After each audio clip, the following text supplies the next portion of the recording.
Oke, kembali lagi ke channel saya. Jangan lupa subscribe, like, dan share karena itu gratis.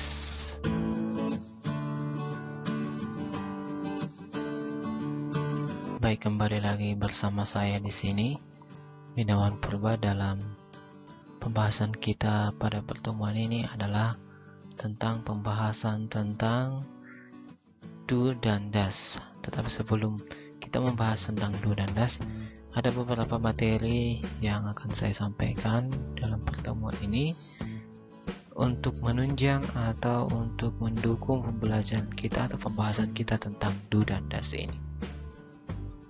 Baik, yang pertama adalah structure.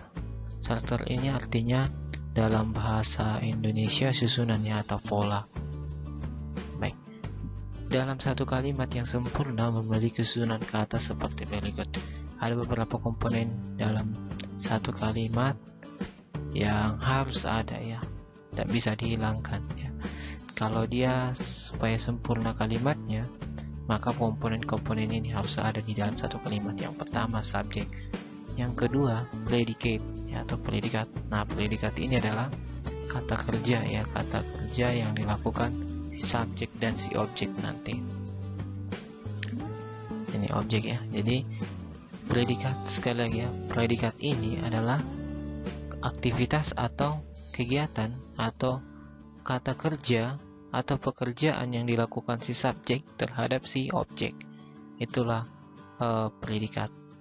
Baru yang terakhir adalah komplement. Komplement ini adalah kata keterangan waktu, bisa kata keterangan tempat, bisa. Jadi ini komplement ini bisa dihilangkan, bisa tidak, ya. Jadi yang paling penting di sini adalah subjek, predikat, dan objek. Baik, personal pronoun, ya. Jadi di sini nanti kita bahas apa itu subjek atau apa itu objek. Baik, personal pronoun.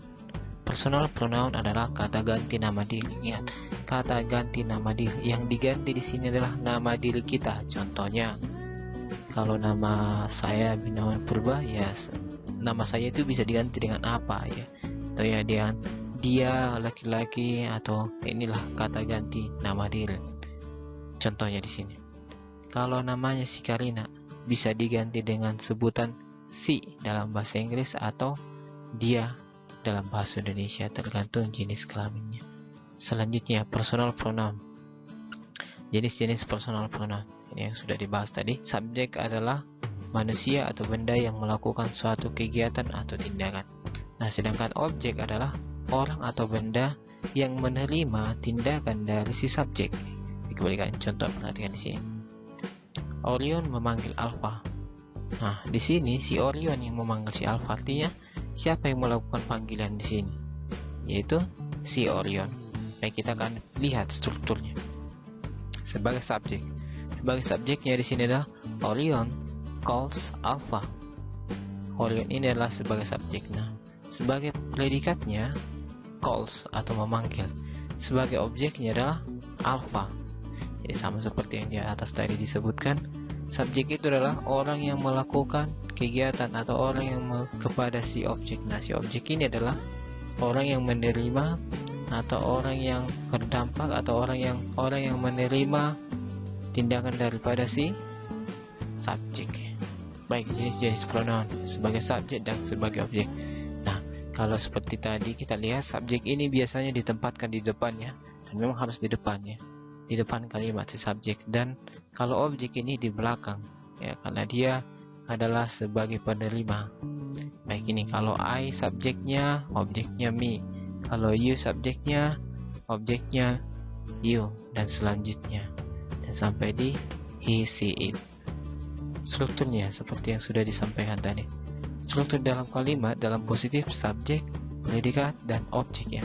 Kalau dia negatif, ada tambahan sedikit atau kata kerja bantu. Contohnya, subjek, do atau does not, predikat, baru objek. Kalau untuk kata tanya dia, ya, kalau untuk kalimat pertanyaan, maka ditambahkan di depan kalimatnya itu do atau does. Baru diikuti dengan subjek, baru dengan predikat dan objek. Contohnya, Aurel has pencil. Aurel does not have pencil. Di mana di atas tadi tidak ada does, ya. tidak ada do. Nah, dari mana ini does? Kenapa dia ada di situ? Terus has-nya kemana? Ya. Kalau does itu adalah kata kerja bantu untuk orang ketiga. Nanti kita bahas siapa sih orang ketiga itu ya. Siapa sih yang dimaksud dengan orang pertama, orang kedua, dan orang ketiga? Kita bahas ke pertemuan selanjutnya. Tapi nanti akan saya jelaskan secara ringkas kenapa dia does, kenapa bukan do ya. Terus kenapa dia jadi have, kenapa bukan has. Nah, kenapa dia jadi have di atas? Kenapa dia jadi have setelah does? Karena does itu sudah menerangkan bahwa dia orang ketiga ya. Kalau di atas itu has itu pertanda bahwa dia adalah orang ketiga. Artinya dia menandakan bahwa Aurel itu orang ketiga. Baru does di bawah dia yang menggantikan si has. Makanya has ini kembali ke bentuk pertamanya. Jadi has itu adalah bentuk untuk orang ketiga daripada have ya. Jadi digunakan Aurel has pencil. Dia sudah ada does, maka dia harus kembali ke bentuk pertama. Makanya have di situ. Jadi jangan digabung does dengan has ya. Harus satu-satu. Baik. Terus pertanyaan di sini. Kalau dia sudah di depan does, apakah bisa dibuat Aurel not does have pencil?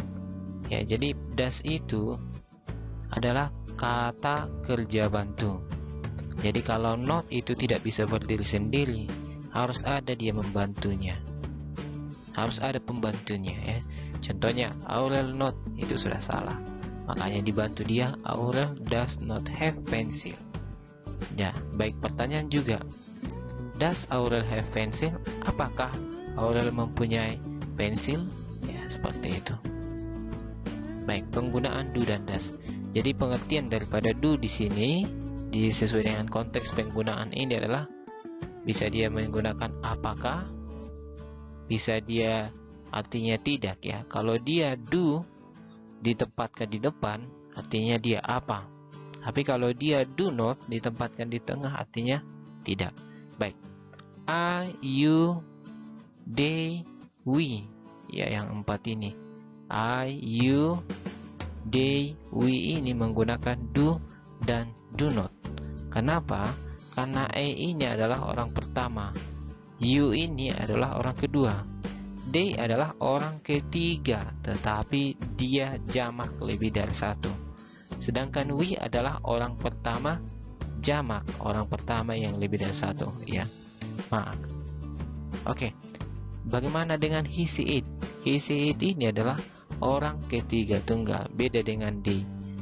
Jadi kalau he, she, it itu tunggal, kalau they itu jamak, artinya lebih dari satu. Makanya orang ketiga tunggal ini he, she, it menggunakan does dan does not ya. Jadi ingat does dan does not digunakan untuk he, she, it. Jangan terbalik-balik nanti ya. Baik, kita perhatikan contohnya. I have 5 books. I do not have 5 books. Do you have 5 books? Kenapa dia jadi do di sini? Karena ini adalah pertanyaan orang ke kita. Karena dia meminta informasi apakah kamu mempunyai 5 buku.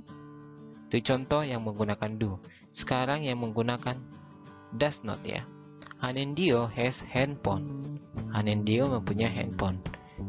He does not have handphone. Kenapa kita buat he?